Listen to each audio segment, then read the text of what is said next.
que hacemos en el campo de la educación matemática. Muy agradecida por la invitación y a la audiencia por madrugar un sábado a participar en estos eventos académicos.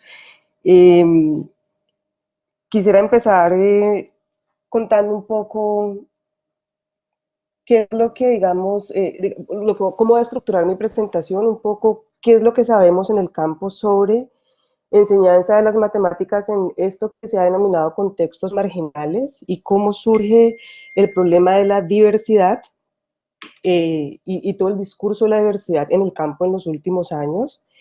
Luego quiero mostrar una experiencia en la cual, un estudio exploratorio acá en Chile, en donde en el contexto de un programa de desarrollo profesional tuvimos la oportunidad de identificar eh, los desafíos y las dificultades que surgen para implementar lo que se denomina la reforma a la educación matemática en contextos diversos. Y al final quiero plantear algunas preguntas que digamos, surgen de este ejercicio investigativo que realizamos. Entonces, en primer lugar, las características de la enseñanza en contextos marginalizados han sido ampliamente reportadas en la literatura a nivel internacional, menos en Colombia, pero digamos que en Estados Unidos y en Europa y en África incluso tenemos entonces reportes de investigación en los cuales se indica, por ejemplo, que en contextos en contextos escolares atendidos especialmente y mayoritariamente por estudiantes que pertenecen a minorías raciales o a minorías étnicas o estudiantes que viven en condiciones de pobreza, pues predominan una serie de actividades y de experiencias para los estudiantes, por ejemplo, actividades centradas en el maestro, clases magistrales en las cuales es el maestro el que comunica el saber matemático, clases en donde se enfatiza es la memorización y la repetición de hechos matemáticos, y el énfasis en estas clases es en desarrollar habilidades de tipo computacional y memorístico. Otro aspecto importante que nos dice la investigación se refiere a las características de las interacciones y los actos de posicionamiento en la clase de matemáticas. Entonces, estas interacciones y actos de posicionamiento se caracterizan por las preguntas de bajo nivel cognitivo, ¿sí? Y un modelo en donde prevalece el estilo del maestro pregunta, el estudiante responde, el maestro evalúa. Y es, digamos, una forma de mantener un control estricto del flujo de la clase y digamos y de posicionar al estudiante como solamente un receptor de lo que el maestro indica, quiere y pretende. Hay un estricto control disciplinario por parte de los maestros, digamos que gran parte del tiempo de la clase se dedica a este control disciplinario, a enseñar a los niños cómo sentarse correctamente, qué tienen que copiar del tablero, cómo lo tienen que hacer, cómo tienen que responder, etc. Hay una invisibilización de las contribuciones de los estudiantes, por ejemplo, en este estudio Batey en el 2013, en contextos, en lo que Estados Unidos se denominan contextos urbanos, que son estos espacios educativos en donde la mayoría de los estudiantes son negros o latinos o inmigrantes pobres. Los estudiantes los profesores tienden a ignorar las contribuciones que hacen los estudiantes o simplemente las invisibilizan. Y entonces los estudiantes son posicionados como incapaces de aprender matemáticas en general y matemáticas complejas en particular. En relación con las características del saber matemático, pues un saber matemático es contextualizado, ¿sí? Que vincula el significado de los objetos matemáticos a contextos cotidianos. Entonces es este ejercicio sistemático de tratar tratar de que los estudiantes construyan significado para los objetos matemáticos en contextos cotidianos que no son relevantes, que no son importantes y que lo que hacen es despojar a los objetos matemáticos de su significado. Y generalmente el saber matemático que se presenta como unas reglas a seguir y unos procedimientos a ejecutar. Y entonces esta literatura nos dice que hay unas consecuencias, en particular hay una marginalización y del acceso, digamos, al saber matemático de calidad y a educación matemática de calidad por parte de los estudiantes históricamente marginalizados. Hay una construcción de identidades matemáticas negativas, entonces los estudiantes sienten que no son buenos para las matemáticas, que no pueden aprender, que es algo, digamos que es un saber que está por fuera de su esfera de dominio, y digamos que esta parte es donde más se ha concentrado la investigación en documentar el denominado achievement gap, esta diferencia significativa entre los resultados de aprendizaje en pruebas estandarizadas internas y externas entre estudiantes a lo largo de líneas de raza, de género, de clase y de etnia. Entonces, digamos que esta que es la investigación que concentra, eh, la investigación que concentra esta área, entonces ha sido la que ha tenido mayor, digamos, promoción y la que entonces ha terminado influyendo e influenciando decisiones de tipo político, como por ejemplo transformar currículos y enunciar e incluir lo que se ha denominado el objetivo de la equidad, o como digamos el eslogan, matemáticas para todos. Y cuando desde, por ejemplo, una organización tan poderosa como la NCTM enuncian, ponen este objetivo como uno de los más importantes de ser alcanzados en la educación matemática, se habla entonces de que esta matemáticas para todos se relaciona con una distribución de los recursos humanos y materiales de manera equitativa, con currículos que sean intelectualmente desafiantes, con experiencias educativas que se construyen con base en la cultura y la identidad y las experiencias locales de los estudiantes, y con pedagogías que preparan a los estudiantes para pensar críticamente y participar democráticamente en la sociedad. Entonces, aquí es donde surge todo el discurso, o sea, atado a este propósito de las matemáticas para todos, eh, surge de manera contundente la idea de la diversidad como un asunto a ser considerado en el campo de la educación matemática. ¿Sí? Y entonces, cuando se habla de diversidad, se apela a conceptos como cultura, como equidad, conocimiento, y también se pone en el terreno de la justicia social. Y en particular hace referencia a una serie, al reconocimiento de que en el salón de clase, en la clase de matemáticas, hay unos sujetos con unas diferencias particulares que son reconocibles, entonces que provienen de distintas naciones, de diferentes naciones, que pueden hablar distintas lenguas, o también se recurre a la idea de que tienen unas necesidades educativas especiales, es decir, que son chicos con dificultades, ya sea en términos de dificultades para escuchar, para ver, para hablar y para aprender. O sea, todo esto que se ha integrado con el nombre de estudiantes con necesidades educativas especiales. Inicialmente, digamos, este es el grupo con el cual se vincula fuertemente la idea de diversidad, pero como vamos a ver en los últimos años, entonces también a esta idea de diversidad se ha atado fuertemente de una manera negativa lo cultural, lo étnico y lo racial.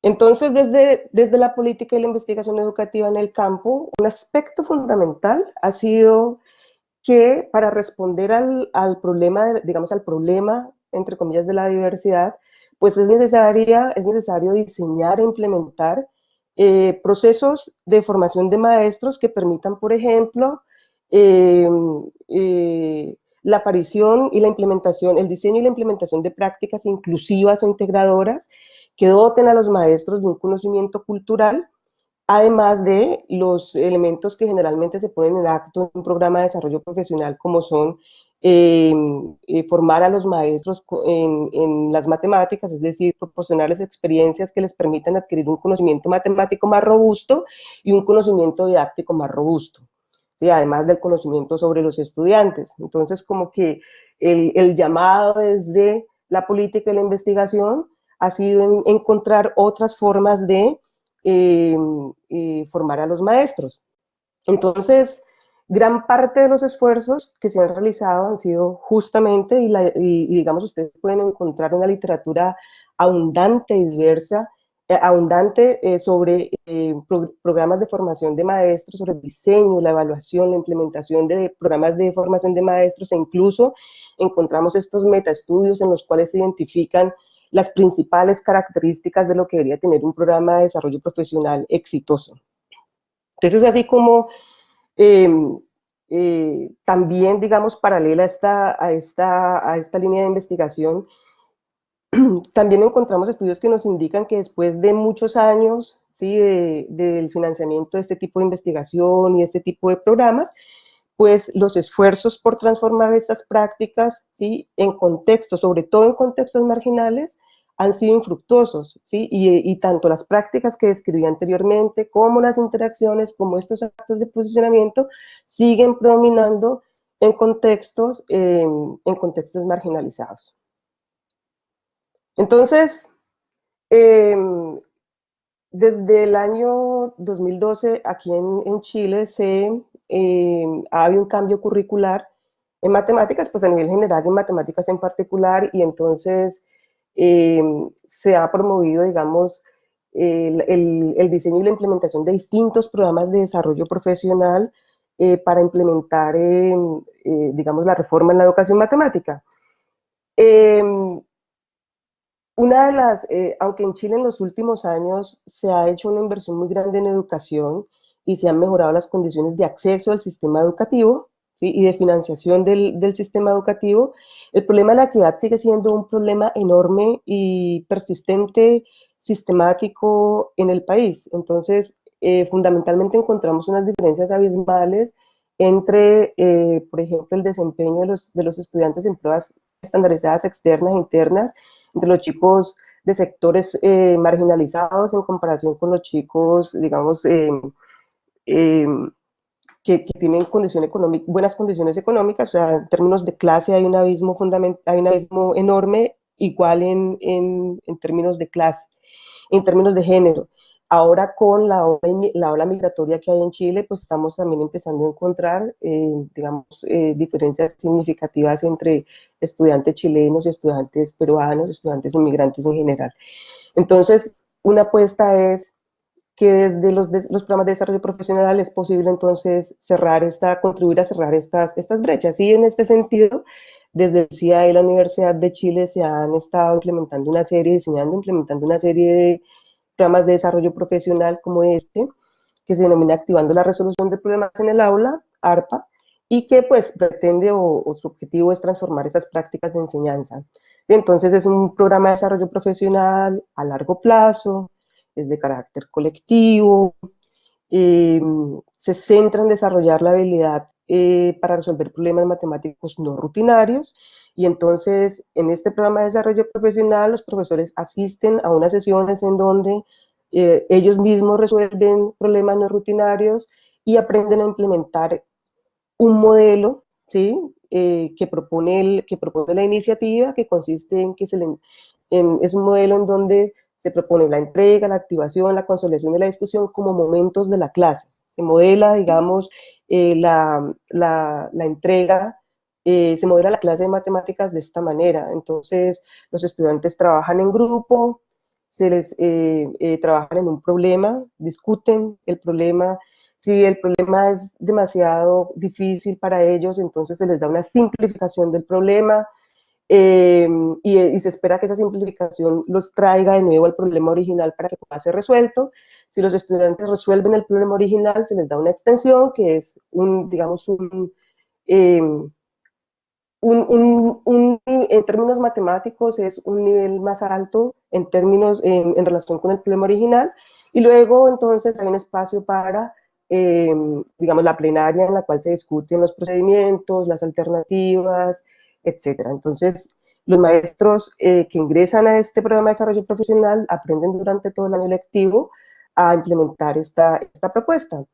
Entonces,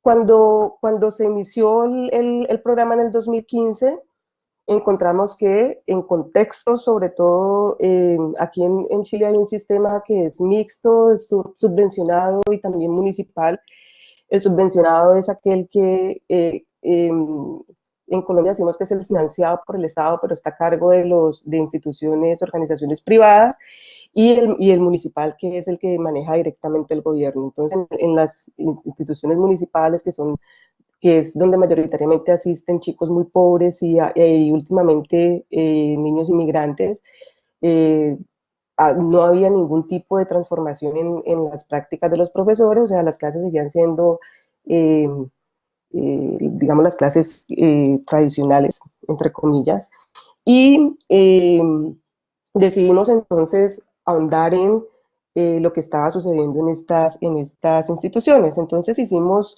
dos estudios exploratorios con los profesores que participaron en la experiencia en el 2015, 5 maestros de escuelas municipales, se les filmaron sus clases, se entrevistaron al inicio y al final del año lectivo, y utilizamos episodios de sus clases para conversar con ellos sobre lo que estaba sucediendo, sobre momentos, como ya voy a mencionar, momentos de crisis en la implementación de la propuesta. Un segundo estudio, me voy a concentrar en este primer estudio. En este segundo estudio eh, se realizó en el contexto de una iniciativa que se denomina Pase Arpa Universidad de Chile. Esta es una iniciativa del gobierno chileno que busca justamente cerrar la brecha de ingreso de estudiantes que vienen de sectores marginales a la universidad, y entonces hace un acompañamiento desde la educación media a estudiantes de estos liceos, atendidos por estudiantes que denominan acá vulnerables o marginalizados. Me gusta mucho más utilizar esta palabra, marginalizados económicamente, y que cada vez pues a estos liceos a los que actualmente asisten muchos estudiantes inmigrantes, también en condiciones de pobreza.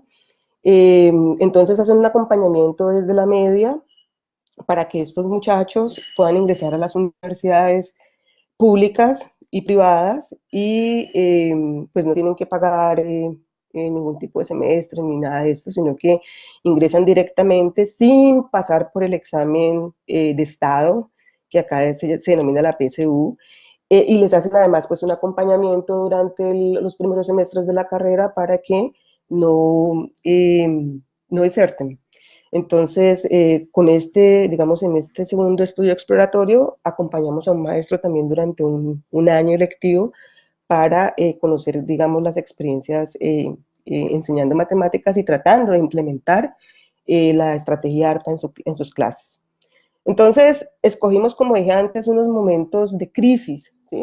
Unos momentos como aquellos episodios en que las cosas no parecen ir bien y que se evidencian en gestos, en silencios, en cambios en el tono de la voz del maestro, etcétera. Y entonces, digamos, estos momentos de crisis se refieren desde los análisis del discurso y los diversos investigadores que trabajan en este campo argumentan que ellos hacen visibles, ¿cierto? Esos momentos en los cuales hay una transición entre un momento previamente establecido y un momento un momento al que se quiere acceder, o un espacio al que se quiere acceder a uno nuevo, y revelan entonces cambios en progreso, ¿sí? Y son los momentos reales en los cuales las personas enfrentan la problematización de las prácticas. Entonces, lo que hicimos fue el equipo de investigación observar los videos de las clases de los profesores y seleccionar esos episodios. Con base en esos episodios entrevistamos nuevamente a los maestros y, digamos, queríamos que ellos nos contaran cómo interpretaban esos momentos, ¿sí? ¿Qué era lo que estaba pasando allí y cuál era el principal problema al que se estaban enfrentando? O sea, como que nos permitiera entender cuál era el sentido, el significado del momento como tal, para poder tratar de entender, digamos, esos aspectos problemáticos en la implementación de la propuesta. Entonces, para hacer análisis de estos de estas entrevistas utilizamos una aproximación postestructuralista al discurso. Entonces aquí pues tenemos todo lo que da, todos los desarrollos de Foucault, y también un poco eh,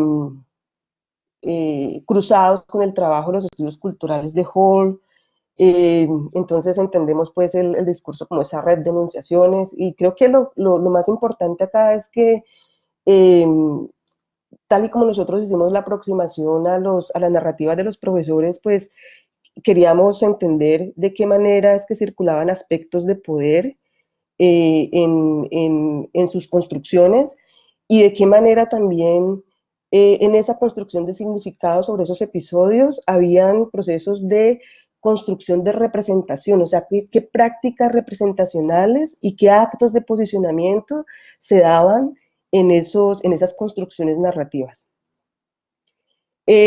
También pues los discursos sabemos que contienen presunciones sobre la estructura, la función, la agencia, el conocimiento, que están allí en la escuela, ¿cierto? Y que ya hacen parte del sentido común. Y entonces a nosotros acá en el equipo de investigación nos gusta pensar que hay esta cultura escolar de las matemáticas que es local, que es particular, digamos, del sistema educativo chileno y que también adquiere unas particularidades en cada una de las instituciones educativas y en la forma como los maestros también, digamos, acceden, hacen uso, interpretan toda esta serie de elementos, recursos, prácticas que hacen parte de esa cultura escolar.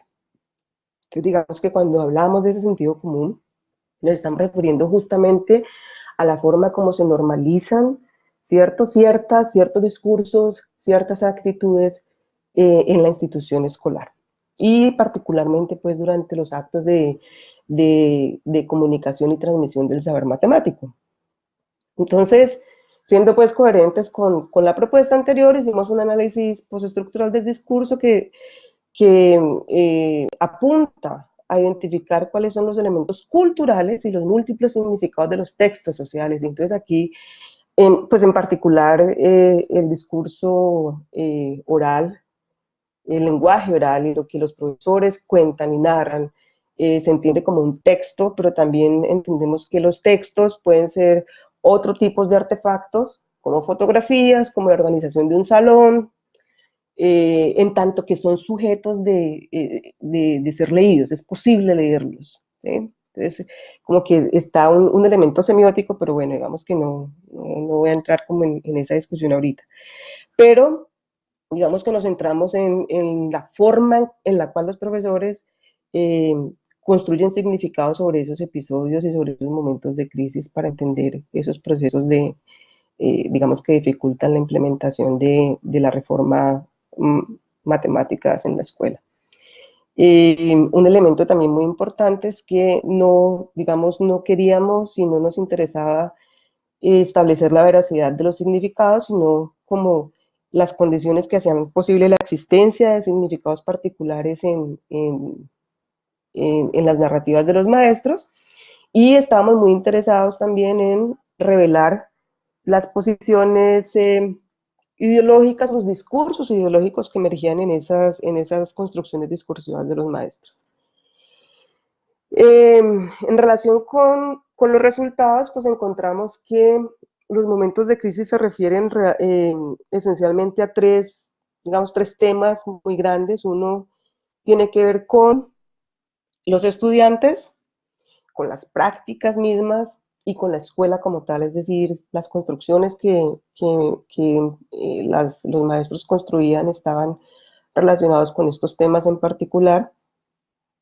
Y lo que nos pareció muy significativo es que en las interpretaciones que los maestros hacen sobre esos momentos de crisis generalmente aparecen representaciones diversas y en esencia contradictorias sobre los estudiantes, sobre las prácticas, sobre la escuela misma.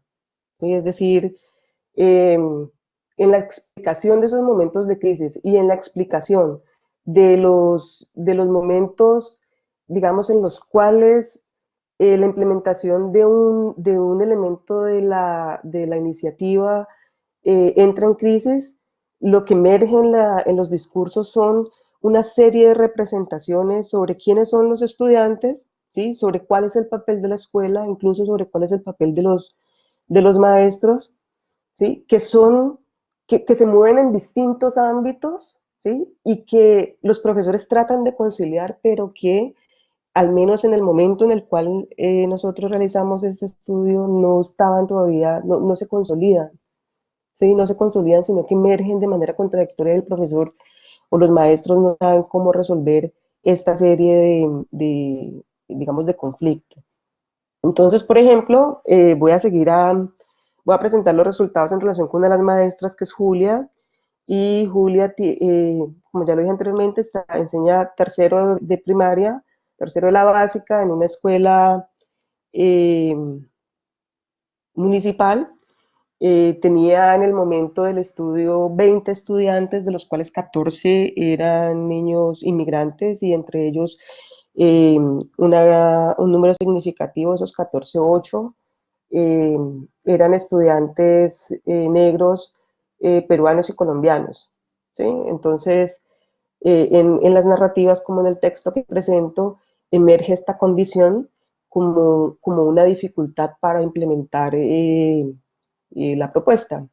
Entonces, ella dice, tenía muchos niños inmigrantes que no tenían, por ejemplo, no termina la idea, y se refiere en particular a un niño. Él venía de un colegio donde la cosa era mambo total, decía que jamás hicieron clases, entonces estructurarlos. Hay que sentarse primero, que se acostumbren a estar sentados. Creo que eso me costó harto con él, sobre todo y con él, porque casi todos los otros eran mis alumnos el año pasado. Entonces aquí tenemos dos, dos, eh, dos representaciones que entran en conflicto. De todas las representaciones disponibles en esta cultura escolar, hay dos que entran en conflicto en esta narrativa de la profesora. Y la primera es una representación de ese estudiante, digamos, normal, entre comillas, ese que requiere la escuela y que considera como el estudiante ideal, que es el estudiante ordenado, silencioso, quieto, colaborador, y de hecho una de las prácticas rituales de Julia es que antes de empezar cualquier clase, entonces exige que los niños se sienten derechos, mirando frente al tablero, etcétera. O sea, es una práctica, digamos, es un ritual de su clase, ¿sí? Eh, que es significativo de la cultura escolar chilena, ¿sí? Eh, y que entonces digamos, el significado que nos comunica es esa, es de cuál es el estudiante que se espera, el estudiante que es normal en esta cultura, ¿sí? Y entonces entra en conflicto con un estudiante, digamos, un estudiante, el estudiante real, el estudiante que llega al salón de clase, que es un niño, ¿sí? Que se mueve, que no quiere estar sentado en la clase durante 5 o 6 horas, que se mueve por el salón, que conversa, etcétera, etcétera, y entonces se encuentra como una dificultad allí para implementar cualquier tipo de reforma. Un elemento fundamental es que lo que emerge es su condición de inmigrante, ¿sí? Digamos, lo que la narrativa nos comunica es cómo es que esta condición de venir de otro lugar, de ser otro, esa condición de otredad, emerge como un impedimento y como una dificultad para la profesora. En este segundo texto, ¿cierto? Entonces ella nos habla de cómo es que los niños tienen distintos niveles en relación con su habilidad matemática. Uno de los, como dije anteriormente, uno de los aspectos fundamentales de la propuesta ARPA es que los niños trabajan en grupo. Y entonces aquí emerge ese trabajo en grupo como una dificultad, ¿sí? Como entre el desnivel que ella identifica y quiere identificar entre los niños y este requerimiento de que deben trabajar en grupo. Ella lo ve como algo negativo y dice, ojalá en el grupo, ¿sí?, haya uno que pueda como direccionar el tema. Eso encontraba yo que era difícil con estos niños inmigrantes. Entonces, nuevamente tenemos acá dos representaciones, eh, eh, nos parece a nosotros muy claras. Una es otra vez la del estudiante real, que es este chico, estos chicos que vienen de otros países, digamos, a ser parte del sistema. Y entonces está la otra representación, que es la del estudiante activo, que emerge de los discursos, ¿cierto?, del campo de la educación matemática y de la educación en general, y que, digamos, circulan, se ponen a circular a través justamente de los programas de desarrollo profesional y de las facultades de educación y que nos modelan un estudiante como el estudiante que participa, el estudiante que es autónomo, que es crítico, que construye conocimiento por él mismo, etcétera, etcétera. Es decir, esta representación que incorpora imágenes del estudiante y que son dominantes en la literatura especializada. Entonces, tenemos acá, pues, digamos, dos representaciones en conflicto. Esta que me exige el programa como tal, y entonces la del estudiante, la del otro, ¿sí? La del estudiante que es ubicado en una condición de alteridad y de otredad por la maestra. Entonces, digamos que lo que nos permiten ejemplos como estos es ver cómo es que en estos espacios emergen una serie de representaciones que entran en conflicto, pero que además eh, desde el discurso de la maestra condicionan las posibilidades de implementar los programas, las propuestas que se proponen desde la reforma de la educación matemática, ¿sí? Es la del estudiante normal, ese estudiante, digamos, el modelo de estudiante que predomina en las instituciones educativas. Tenemos ese estudiante activo, que es aquel que incorpora las imágenes, ¿sí?, del estudiante dominante en la literatura especializada, y el estudiante real, el estudiante que está allí en el salón de clase y que llega con todos sus miedos, con todos sus deseos, eh, con todas sus ganas, el niño, digamos, de carne y hueso. Entonces, lo que tenemos acá son una serie, y lo hemos dicho así, lo hemos puesto en este sentido, de representaciones que colisionan, ¿sí? Y lo interesante en este trabajo, en este estudio exploratorio que hicimos, es la forma en la cual esas representaciones, ¿sí?, emergen de manera consistente y sistemática como un factor que condiciona la implementación de la reforma, lo que denominamos la reforma en la educación matemática, y en particular el alcance del objetivo de la equidad. Y entonces aquí también surge esa construcción de la otredad, ¿sí?, del otro, del estudiante que viene de fuera en muchos sentidos, ¿sí?, que no es parte de la cultura chilena dominante, que no es parte de la mayoría racial, étnico-racial del país, ¿sí?, y que además viene en condiciones de pobreza, y entonces esa otredad se construye de manera negativa y estereotipada, ¿sí? Y se presenta de manera implícita como un obstáculo para implementar la reforma y para implementar transformaciones en la práctica. Y entonces aquí es cuando la noción de diversidad, ¿cierto?, emerge como digamos, en este contexto, la noción de diversidad refuerza lo normativo, lo que es normal, ¿sí?, que hace parte de esta cultura, ¿sí?, y la idea de que lo diferente es anormal, ¿sí?, y debe ser modificado para poder llevar a cabo procesos de cambio. Entonces, lo que, digamos, surge de manera sistemática es una, una escala entre lo que es normal y lo que es diferente. Y entonces, cuando se habla de la diversidad, ¿sí?, la diversidad se posiciona desde una perspectiva en la cual todo lo que es diferente, ¿sí?, es anormal y además tiene que ser modificado. Y nos empezamos nosotros entonces a preguntar como equipo qué es lo normal en la escuela y cómo se valida esta normalidad, ¿sí?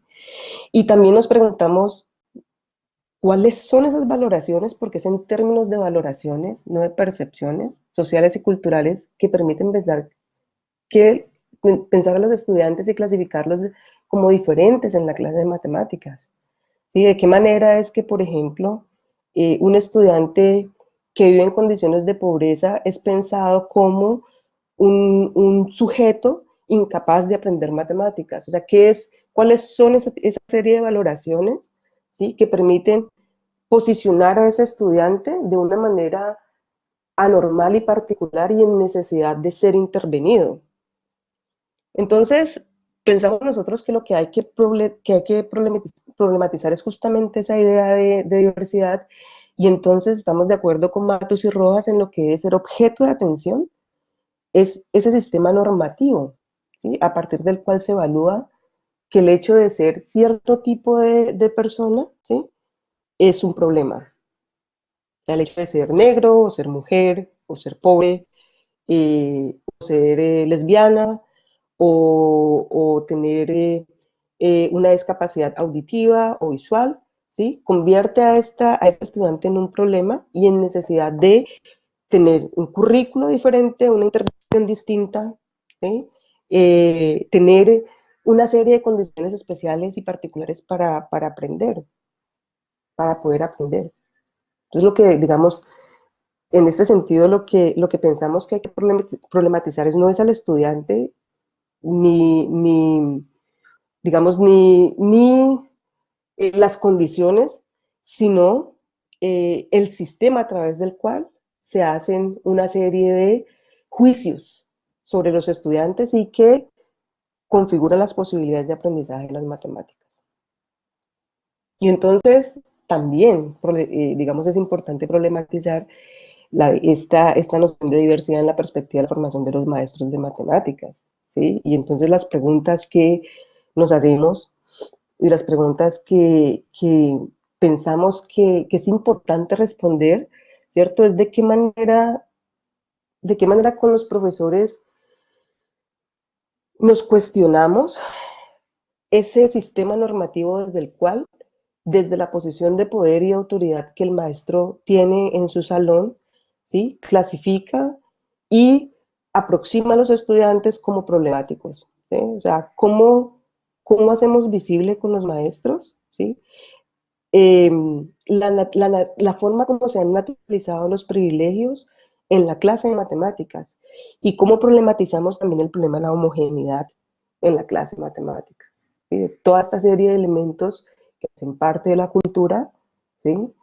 Escolar y en particular de la cultura escolar de las matemáticas, desde las cuales se construyen eh, una serie de sistemas normativos, ¿sí? Que finalmente terminan en la exclusión de los estudiantes, de poblaciones estudiantiles particulares en la clase de matemáticas. Entonces, uno podría pensar desde esta perspectiva, ¿cierto? Que los programas de desarrollo profesional pueden ser esos espacios donde, bueno, esto es un poquito exagerado, pero a mí me gusta ponerlo así, se libra una lucha por por el control de la producción de significados y representaciones sobre las matemáticas o enseñanza y aprendizaje. Es decir, estos espacios en donde es posible con los maestros pensarse, ¿cierto?, más allá del contenido matemático y más allá del conocimiento didáctico sobre las matemáticas, también es importante pensarnos sobre cómo es que se construyen, cómo es que se producen y reproducen significados sobre esos elementos de las matemáticas y de la cultura escolar de las matemáticas. Ahora, también es importante reconocer que en los programas de desarrollo profesional pues emergen tensiones, ¿sí? Y que lo que es importante también como investigadores y como formadores de matemáticas y también como profesores es cómo construimos un conocimiento que nos permita acercarnos a estas problemáticas en donde las relaciones de poder están estructurando de manera fuerte las posibilidades de aprendizaje de las matemáticas, ¿sí? Generalmente, y es un fenómeno que se está presentando acá en Chile, es que hay una sobre investigación de las prácticas de los maestros y de las intervenciones. Y entonces llegamos los investigadores externos a la institución a tratar de decirle al profesor lo que tiene que hacer, ignorando toda la serie de elementos que finalmente configuran su quehacer, ¿sí? Y salimos nuevamente de la institución sin darles a los maestros también la posibilidad de construir con ellos y desde sus necesidades y desde sus mismos, digamos, sus mismas posiciones ideológicas, un conocimiento nuevo sobre, o un conocimiento distinto, que permita entonces cuestionar problemáticas de poder en la institución educativa. Este estudio en particular, ¿cierto? nos muestra que la resistencia, esto que en la literatura se ha denominado la resistencia al cambio y que asigna a los maestros la responsabilidad por el fracaso de la implementación de la reforma, ¿sí? Realmente es la agencia de los maestros, ¿sí? Es esa forma en la cual los maestros tratan de conciliar significados y representaciones que son diversas, que son contradictorias y que son nuevas para ellos. Entonces, antes que verlo como una resistencia, es también ver en estas momentos de crisis eh, cómo es que el maestro también trata de construir sentido y significado para acciones que vienen desde afuera y que son nuevas. Entonces, bueno, cómo nos pensamos experiencias de aprendizaje para los maestros que permitan trascender el énfasis en el fortalecimiento del conocimiento exclusivo de las matemáticas y la didáctica, ¿sí? La pregunta es cuál es la naturaleza de estas experiencias para transformar las prácticas de la educación matemática, particularmente en estos contextos marginales, ¿sí? Eh, y entonces recurro a esta cita de Alexander Pace que nos dice que, digamos que en el caso de la equidad, tal vez sea importante frenar la carrera, es esta carrera en la cual nos involucramos a veces los investigadores y los formadores de maestros, y en vez de repetir la investigación existente, pues pensemos entonces en justamente por qué es que están fracasando estos esfuerzos por transformar estas prácticas en contextos marginales y si realmente es posible transformar estas prácticas en las condiciones económicas, políticas y sociales actuales.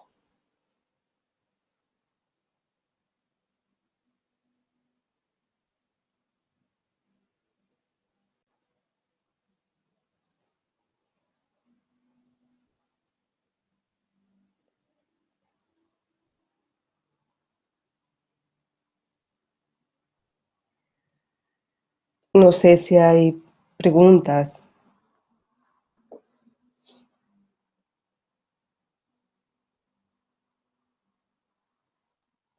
Profe Luz, Sí, ya ha terminado entonces la conferencia. sí. Perfecto, profe. Agradecemos mucho por compartir esta experiencia con nosotros. Entonces, en este momento pasamos a la sesión de preguntas. Ya los asistentes han realizado algunas, profe. Entonces, Ok, no hubo ningún problema, estuvimos muy bien de tiempo. muy Bueno, bien. profe, la primera pregunta que hacen es, ¿quiénes podrían o están liderando este tipo de proyectos en Colombia? Bueno, en Colombia eh, hay un grupo, pues, es decir, la investigación en educación matemática en Colombia está dominada por perspectivas que son muy cognitivas, socioculturales, ¿cierto? Y que, digamos, pero afortunadamente en los últimos años um,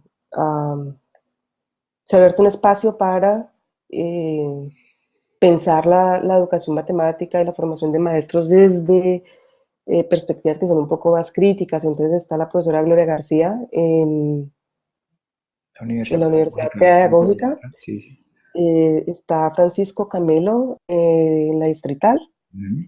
y el grupo de Gloria García, de Francisco Camelo. eh, Creo que la profe Diana Jaramillo también ha estado pensando en el problema de la formación del maestro desde la subjetividad. O sea, no estoy muy segura. No sé si se me escapa alguien más, pero fuertemente es un grupo en la distrital que lidera Francisco Camelo y un grupo en la pedagógica que lidera la profesora Gloria García. Bien, profe, muchas gracias. Profe, hay una cuestión que de pronto nombró y es que algunos estudiantes no presentaban pruebas de estado y que ingresaban a la universidad. Entonces hay un profesor que dice, bueno, ¿y cómo mirar su nivel académico? Y pregunta si pueden con el nivel universitario. Esta iniciativa, que es el programa de acceso a la educación superior, eh, lo que hace es acompañar a lo que se denomina acá liceos, que son instituciones de educación media, acompaña a liceos ubicados en sectores marginalizados y los estudiantes tienen que tomar el examen, pero no se les tiene en cuenta para su ingreso a la universidad, sino que se tiene en cuenta las notas, su promedio durante los últimos 3 años del bachillerato, o sea, segundo, tercero y cuarto medio. Y entonces los estudiantes con los promedios más altos son seleccionados e ingresan a la universidad, ¿sí? Entonces, en términos, digamos, en términos académicos, son estudiantes que entran en desventaja en relación con otros que presentan la PSU y sacan unos puntajes muy altos.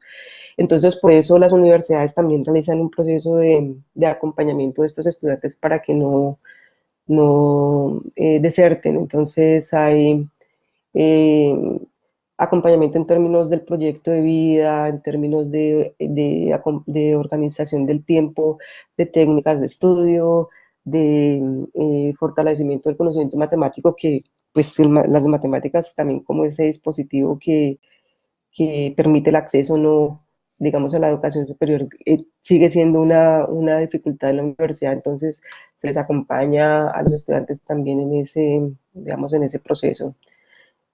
Los que, digamos, seleccionan carreras de ingeniería con un alto componente matemático, hay otros que se van por otras áreas, ¿cierto? Educación de párvulos, educación parvularia, o, bueno, otras carreras que no tienen un componente matemático alto. Pero entonces hay este proceso de acompañamiento.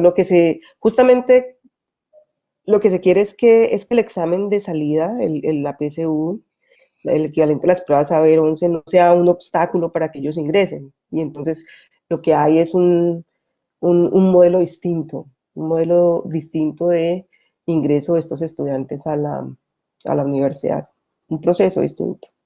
De acuerdo, profe. Preguntan, por ejemplo, ese acompañamiento con estos estudiantes es con profesores de matemáticas. Sí, sí. Ok, Es un acompañamiento que depende también de lo que el estudiante necesita. Yo lo que creo y lo que, digamos, he visto participando en esta propuesta de PASE Universidad de Chile es que eh, se ha venido aprendiendo con el tiempo porque la propuesta es, bueno, estos son los liceos y cada universidad entonces establece un modelo de acompañamiento a los estudiantes. Entonces, por ejemplo, la Universidad de Chile, en alianza con el Centro de Investigación Avanzada en Educación, digamos, tiene un modelo específico para acompañar a los estudiantes, pero otras universidades, como la Santiago de Chile o como la Pontificia, tienen otros modelos. Nosotros acá trabajamos con los maestros inicialmente durante el proceso inicial y luego hay un acompañamiento a los estudiantes en la universidad, pero hay otras universidades que tienen otro modelo y entonces lo que hacen es no trabajan directamente con los maestros, sino que trabajan directamente con los estudiantes para que ellos fortalezcan habilidades de escritura, de lectura, de matemáticas, etcétera, etcétera, y luego ingresen a la universidad. vale, profe, gracias. Hay un profe que hace unas preguntas cuando empezó a hablar de pronto del profesor y él pregunta es, primero, está interesado por saber qué es la entrevista de autorreflexión Ujú, y lo segundo es, bueno, ¿cuándo puedo establecer que hay cambio en el docente? Y si de pronto tiene algunas referencias. ya. Em,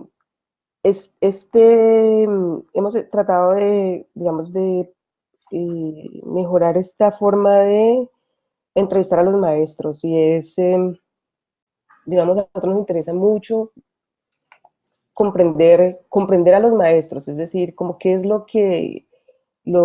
cómo es que ellos construyen significados sobre su práctica y sobre lo que sucede en su salón de clase.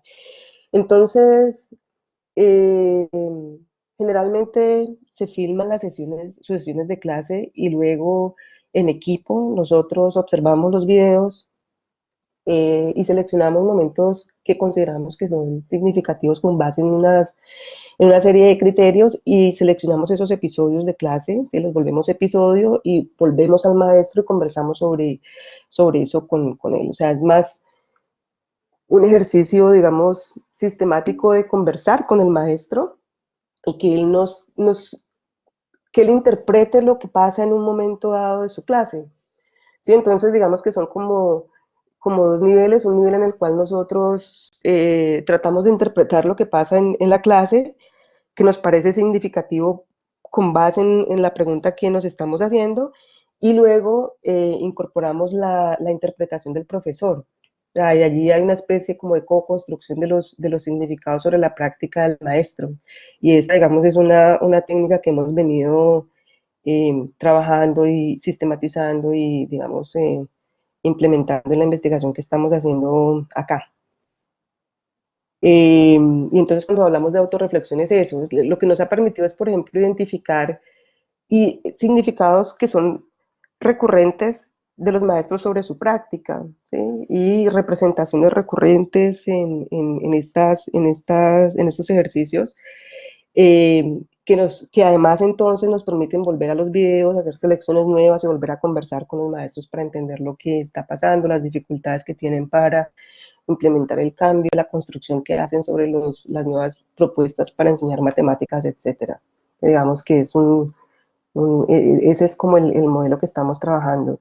Y bueno, en relación en este caso en particular, identificar cambio, pues siempre es con base en el modelo que se propone. Entonces acá se propone un modelo, ¿cierto?, de la clase de matemáticas con base en la resolución de problemas, y entonces se compara lo que el profe está haciendo con el modelo y uno mira si hay, digamos, es muy simple. Y yo creo, pues es simple, lo pongo así, es muy simple en este sentido, pero obviamente que hay mucha literatura sobre el cambio y sobre la resistencia al cambio en la educación matemática, ¿no? Basta entrar a Google y hacer una búsqueda para ver, digamos, que es muy abundante la literatura en relación con el estudio del cambio docente en matemáticas.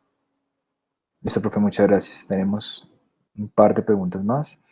Una es, en algún momento la profe estaba hablando sobre una metodología de una profesora, Julia, en tercero de primaria, hablaba de pronto de niños normales. Entonces, la pregunta es, ¿cómo se pueden tener más niños normales en clase?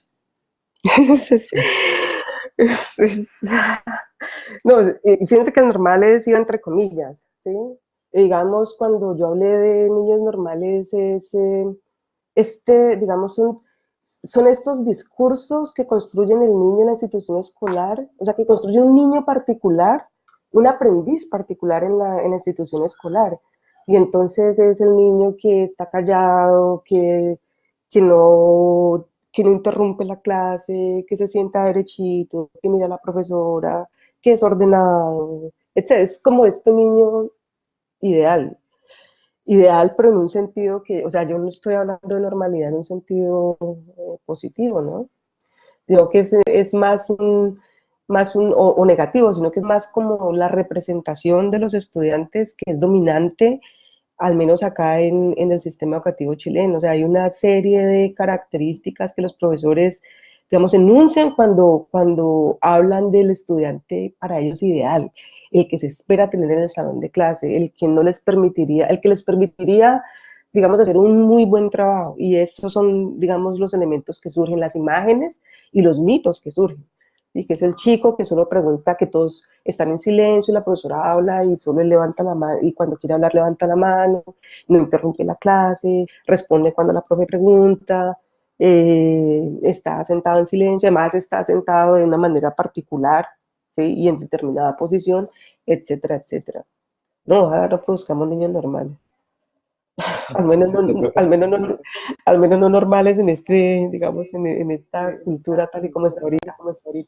De acuerdo, Cultura profe. tal. Gracias por la explicación.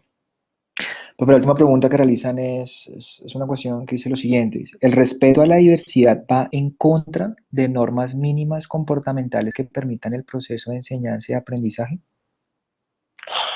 Yo no entiendo la pregunta. Eh, el respeto a la diversidad. Yo no sé qué es respetar la diversidad. O sea, no sé, no entiendo, ¿cierto? Cuando uno dice respeto a la diversidad, ¿qué quiere decir? Es, fíjese que hay allí un elemento de poder muy interesante. Y es como que yo estoy en una posición de decir, el otro es distinto y es diverso, y entonces yo tengo que respetarlo en tanto que es distinto, que es diferente de mí, y De entonces lo acuerdo. tolero, lo respeto, pero sigue siendo allí, digamos, lo que sigue estando en el fondo es una consideración de la normalidad y la diferencia como asuntos que son problemáticos. ¿Sí? Entonces, digamos que la pregunta es que cuando uno dice respeto por la diversidad, ¿qué se refiere? Entendí que tener en cuenta la diversidad iba en contra de ella, dice el profe que pregunta. Él dice que entendió que tener en cuenta la diversidad iba en contra de ella. No, no creo. Yo creo que es muy importante que reconozcamos que tenemos diversidad de distintos en el salón de clase. Otra cosa es las valoraciones que hacemos de la diversidad. Ah, bueno, profe, no sé si usted quiere hacer algún comentario final de pronto No, o ya. agradecerles nuevamente la invitación. Bueno, pues también agradecemos a todos los asistentes de la sala, agradecemos a la profe Luz Baloyes por su tiempo y sus valiosos aportes. El video de la conferencia se encontrará en la página web de una empresa docente a partir de la próxima semana y las transparencias serán puestas en FUNES, el repositorio digital de documentos de educación matemática. Nuevamente, pues agradecemos a los asistentes, a la profe Luz por tomar su tiempo y compartir sus conocimientos con nosotros. Los esperamos en nuestra próxima conferencia el día 16 de junio y muchas gracias por acompañarnos y feliz fin de semana. Profe, muchísimas gracias por